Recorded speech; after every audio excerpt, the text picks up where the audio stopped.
દેશનું લોકતંત્ર એટલે કે મહાપર્વ લોકસભા ચૂંટણીનો શંખનાદ થઈ ચૂક્યો છે ત્યારે સુરત શહેરના અલગ અલગ વિસ્તારોમાંથી જેના દેશની ટીમ દ્વારા જનતાનો આ લોકસભામાં કેવો છે જનતાનો મિજાજ તે જાણવા માટે અલગ અલગ લોકો પાસેથી જાણવાનો પ્રયાસ સતત કરવામાં આવી રહ્યો છે ત્યારે આજે જનાદેશ ન્યૂઝની ટીમ દ્વારા સુરત શહેરના મહાવીર કોલેજમાં અભ્યાસ કરતા વિદ્યાર્થી અને વિદ્યાર્થીનીઓ કે જેઓ આ લોકસભાના પ્રથમ મતદાતા છે અને આ ઇલેક્શનમાં ફર્સ્ટ વોટર તરીકે કેવો છે ઉત્સાહ અને શું ઈચ્છી રહ્યા છે સરકાર પાસે આશા અપેક્ષા આવો જોઈએ જનાદેશ ન્યૂઝના વિશેષ અહેવાલ જનતાના મિજાજમાં અમારા સંવાદદાતા અરવિંદ રાઠોડ સાથે ફર્સ્ટ વોટર શું કહે છે આવો જોઈએ। ચૂંટણી એટલે લોકશાહીનો પર્વ। ગુજરાત વિધાનસભાની ચૂંટણીને હવે ગણતરીના દિવસો બાકી છે। એક બાજુ અલગ અલગ પાર્ટીના કેન્ડિડેટ પ્રચારમાં વ્યસ્ત છે તો બીજી બાજુ ચૂંટણી તંત્ર વધુને વધુ મતદાન થાય તે માટે મતદાન જાગૃતિના કાર્યક્રમો ચલાવી રહ્યું છે તો ત્રીજી તરફ જેમને પહેલીવાર મતદાન કરવા માટેનો અધિકાર મળ્યો છે તેઓ કોને વોટ આપવો કઈ રીતે વોટ આપવો તેને લઈને મિત્રો અને પરિવારજનો સાથે ચર્ચા કરી રહ્યા છે।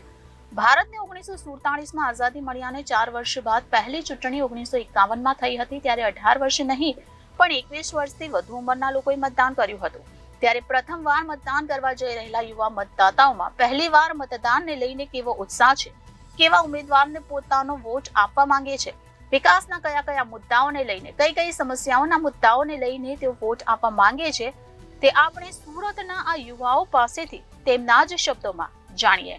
લોકસભા ઇલેક્શન આવી ચૂકી છે ત્યારે વિદ્યાર્થીઓ ખાસ કરીને જે પ્રથમવાર એટલે કે પહેલીવાર ફર્સ્ટ વોટર છે તેમાં એક અનેરો ઉત્સાહ છે ત્યારે કેટલાક વિદ્યાર્થીઓ સાથે વાત કરીશું શું કહેવું છે આ અંગે જોઈ શકાય છે કે જે પ્રમાણે વિદ્યાર્થીઓ ફર્સ્ટ વોટર છે તે અત્યારે ઉત્સાહમાં નજરે પડી રહ્યા છે અને જે પહેલીવાર વોટિંગ કરવા જઈ રહ્યા છે ત્યારે આપણે કેટલાક લોકો સાથે વાત કરીશું શું કહેવું क्या नाम है और आपका और क्या कहेंगे फर्स्ट वोटर के तौर पे इस बार इलेक्शन। मेरा नाम ऋषभ तिवारी है। मैं ये कहना चाहूँगा कि हमें काफ़ी सारा खुशी है कि इस बार हम पहले वोट करेंगे और हम भी देश के सरकार चुनने में बहुत ज़्यादा सहायता अपना प्रदान करेंगे और हम एक ऐसी सरकार चाहते हैं जो मेनली रोज़गार पे काम करें।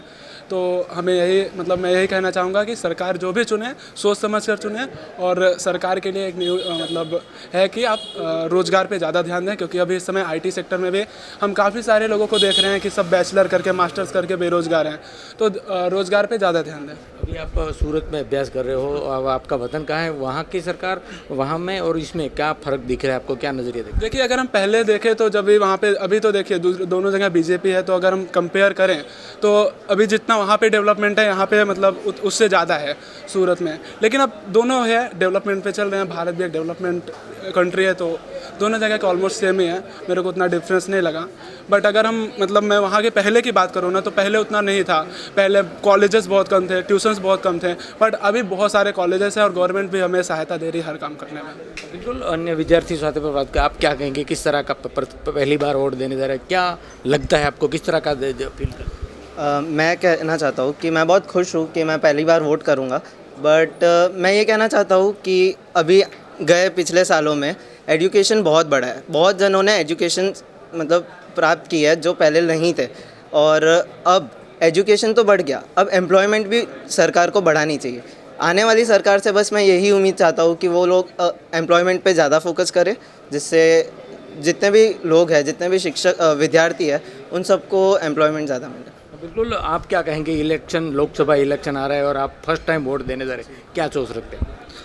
जी मैं फर्स्ट टाइम वोट देने जा रहा हूँ तो मेरे लिए ये काफ़ी बड़ी बात है कि भाई मैं पहली बार वोट करूँगा। इतने सालों के बाद जो सबका भी एक मौका होता है और एक सपना होता है कि हाँ भाई अपने देश की सरकार हम खुद भी चुने तो मेरे लिए बहुत गर्व की बात है कि मैं पहली बार मतदान करने जा रहा हूँ और मैं ऐसी सरकार चुनूँ जो आगे जाके देश के लिए कुछ करे फिर आगे जाके हमें भी ऐसा नहीं लगना चाहिए कि भाई हमने किसको वोट दे दिया है। तो अभी मैं हाल की बात करूँ तो मैं अभी कॉलेज स्टूडेंट हूँ तो मैं भी यही सोचूंगा कि अगली जो सरकार आएगी वो कॉलेज के बच्चों के लिए या फिर स्कूल के बच्चों के लिए किसी के भी लिए जो विद्यार्थी वर्ग है उनके लिए कुछ ऐसा करे कि जिससे उसको भी प्रेरणा मिले कि हाँ भाई हमें भी यही सरकार चुननी चाहिए हमारे लिए यही अच्छा होनी चाहिए।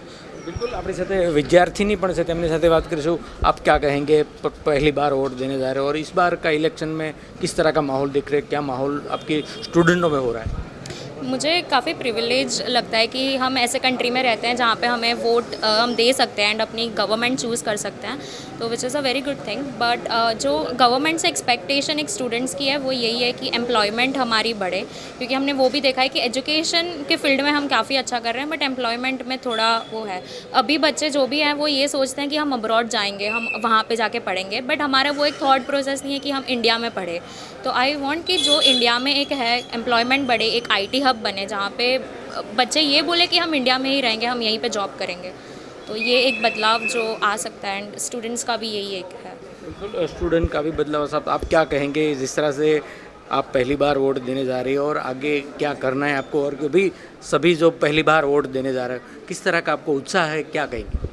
हेलो, मेरा नाम कृतिका राजपुरोहित है, मैं भगवान महावीर यूनिवर्सिटी से हूँ। आपने सही कहा कि हम लोग पहली बार वोट देने जाएंगे तो हमारे अंदर एक उत्साह सा है, राइट। पर इस उत्साह के अंदर हमें ये नहीं भूलना चाहिए कि हमें एकदम कैलकुलेटिवली सरकार चुननी चाहिए, क्योंकि सरकार ही है जो हमारे देश को चलाती है। अगर वो डिसीजन ही गलत हो जाता है तो that it doesn't work. And I am very proud कि हमारे इंडिया एक डेमोक्रेटिक कंट्री है where everyone gets the right to vote, right. तो अगर हम पिछले 10 साल देखें जो हमारी सरकार ने किए हैं, मेक इन इंडिया हो गया, अभी का G20 हो गया, पहले इंडिया इतना रिकॉग्नाइजेबल नहीं था, राइट। पर अब इंडिया की पूरी दुनिया में चर्चा हो रही है। तो ये क्यों हो रही है? सरकार की वजह से। तो सरकार चुनना इज़ वेरी इंपॉर्टेंट। जैसे कि एजुकेशन सेक्टर में बात कर लें, मैं कॉलेज स्टूडेंट हूँ। पहले के ज़माने में फ़ीस बहुत ज़्यादा होती थी, right. But now we have the scholarship programmes, the subsidies for the children who are from ST and SC। तो NEP जो है उसका इंट्रोडक्शन भी बहुत ज़्यादा इंपॉर्टेंट है फॉर दिस, जिसमें कल्चरल वैल्यूज़ आ गई है। पहले के देखते थे कि अगर तुम साइंस के बच्चे हो तो तुम सिर्फ साइंस पढ़ सकते हो, आर्ट्स में हो तो तुम सिर्फ आर्ट्स पढ़ सकते हो, बट अभी तुम्हारी मर्जी पे तुम कुछ भी पढ़ सकते हो। And also we have the cultural values. पहले जो थे बच्चे इतने ज़्यादा कल्चरल में नहीं थे, राइट। बट अभी हमारी एजुकेशन में वैल्यूज़ आ गई है, जिससे हमें अभी भी उम्मीद है कि हम वापस अर्जुन और दुर्योधन जैसे वापस से कल्चरल वैल्यूज़ ला सकते हैं हमारे स्टूडेंट्स के अंदर ही। Okay, so for this I want कि हमारी जो अगली सरकार आएगी, जो भी आएगी, अब पढ़ाई की तो बात हो गई, पढ़ लिया, पर अब नौकरी का सवाल है ना। तो unemployment is a very huge problem right now in India. तो आई होप जो भी अगली सरकार आए वो एम्प्लॉयमेंट ज़्यादा लाए। नो डाउट कि IT हब बन रहा है हमारा इंडिया, बहुत सारी अपॉर्चुनिटीज़ आ रही है उसमें, पर उसी के साथ साथ अगर जॉब सिक्योरिटी भी हो जाए तो बहुत अच्छी बात हो जाएगी।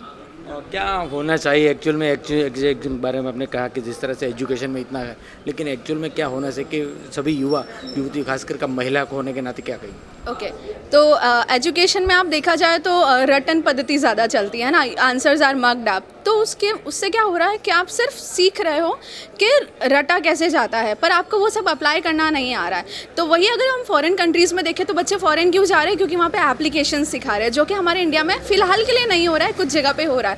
तो आई वांट कि ये वाली चीज़ कम हो जाए, एप्लीकेशन बेस्ड चीज़ें ज़्यादा हो जाए यहाँ पे, ताकि बच्चे ज़्यादा सीख सकें और कम रटा मार सकें। બિલકુલ, તો આ હતા તમામ જે ફર્સ્ટ વોટર છે વિદ્યાર્થીઓ, તે અત્યારે હાલ અભ્યાસ કરી રહ્યા છે, પરંતુ આ વખતના ઇલેક્શનમાં ફર્સ્ટ વોટર તરીકે એટલે કે પ્રથમ મતદાતા છે તે આ લોકસભા ઇલેક્શનમાં પોતાનો મતાધિકારનો ઉપયોગ કરશે। પરંતુ શિક્ષણ ક્ષેત્રમાં ખાસ કરીને IT સેક્ટરમાં નવા નવા અન્ય દેશોની સરખામણીમાં વિકલ્પો આવે અને તેમને એક યોગ્ય પ્લેટફોર્મ મળી રહે તેવી સરકાર ઈચ્છી રહ્યા છે। સહયોગી હિતેશ સાથે અરવિંદ રાઠોડ, જનાદેશ ન્યૂઝ, સુરત।